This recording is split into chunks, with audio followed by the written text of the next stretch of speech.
The World Health Organization put out questionable guidance on how to deal with the coronavirus. It was slow to communicate the magnitude of the threat, and it whitewashed the Chinese government's early handling of the crisis. It destroyed much of its credibility, damaged the field of public health, and failed to contain the pandemic. Now is not the time.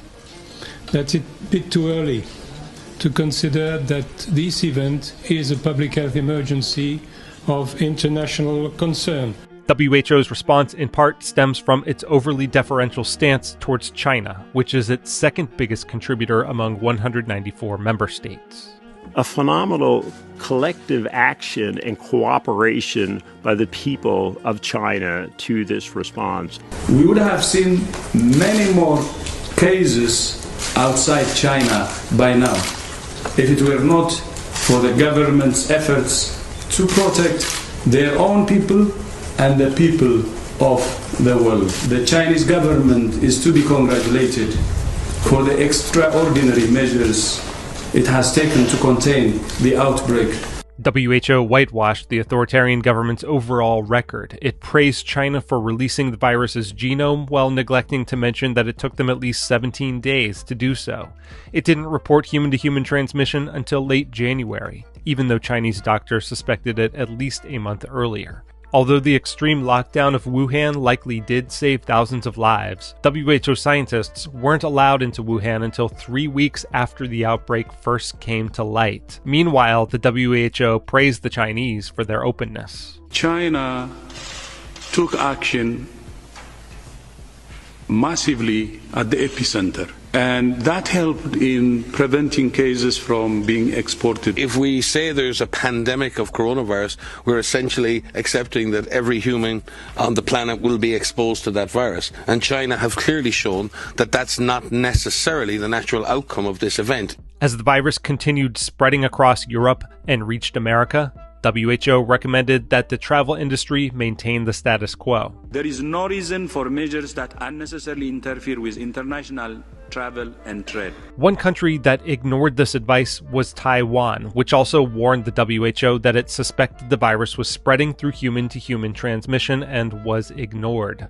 Taiwan, which has one of the lowest rates of known COVID infections per capita among countries impacted by the virus, was prevented from joining the WHO as a member country in 2015 by China, which refuses to acknowledge its independence. In late March, World Health Organization epidemiologist Bruce Aylward declined to answer a Hong Kong reporter's question about Taiwan, or even acknowledge its existence. Would the WHO consider Taiwan's membership?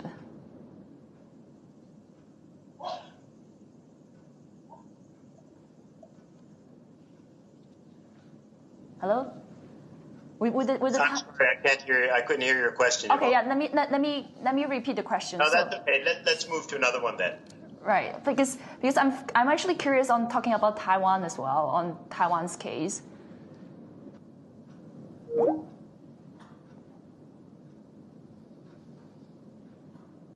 We decided to give Dr. Aylward another call to follow up. And I just want to see if you can comment a bit on how Taiwan has done so far in terms of containing the virus. Well, we've already talked about China, and when you look across all the different areas of China, they've actually all done quite a good job. So with that, I'd like to thank you very much for inviting us to participate. As Taiwan was distributing face masks to its citizens, the WHO was advising the rest of the world that they were unnecessary. And initially, the CDC and U.S. Surgeon General followed its lead. Masks should only be used by healthcare workers, caretakers, or by people who are sick with symptoms of fever and cough. If you do not have these symptoms, you do not have to wear masks, because there is no evidence that they protect people who are not sick. But health experts pointed to mounting evidence that masks can help slow the spread of respiratory diseases, especially among asymptomatic carriers, a population that the WHO maintains is virtually non-existent, despite mounting evidence to the contrary.